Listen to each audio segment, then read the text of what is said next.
महात्मा बुद्ध की कहानी, समस्याओं से निपटने का महामंत्र। एक दिन सुबह सुबह सभी शिष्य महात्मा बुद्ध के प्रवचन सुनने के लिए एक साथ बैठे हुए थे।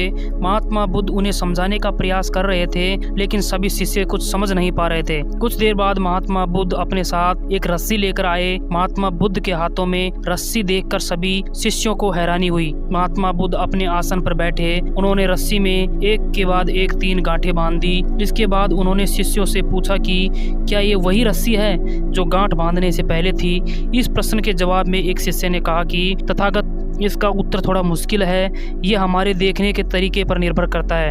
एक तरह से तो रस्सी वही है, इसमें कोई बदलाव नहीं है। एक अन्य शिष्य ने कहा कि अब इसमें 3 गांठें लगी हुई हैं जो कि पहले रस्सी में नहीं थी। इससे इसे बदला हुआ भी कह सकते हैं। कुछ शिष्यों ने कहा कि वास्तव में मूल रूप से रस्सी वही है, लेकिन बदली हुई दिख रही है, लेकिन इसका मूल स्वरूप बदला नहीं है। शिष्यों की बात सुनकर बुद्ध ने कहा कि आप सभी सही बोल रहे हैं, अब मैं इन गांठों को खोल देता हूँ। यह बोलकर बुद्ध रस्सी के दोनों सिरों को खींचने लगे। बुद्ध ने पूछा कि क्या इस प्रकार रस्सी की गांठें खुल जाएंगी। सभी शिष्यों ने कहा कि ऐसा करने से तो गांठें और ज्यादा कस जाएंगी, इन्हें खोलना और मुश्किल हो जाएगा। बुद्ध ने कहा कि ठीक है, अब एक अंतिम प्रश्न, इन गांठों को खोलने के लिए हमें क्या करना होगा। सभी शिष्यों ने कहा कि हमें इन गांठों को ध्यान से देखना होगा, जिससे हम जान सके कि इन्हें कैसे लगाया गया है।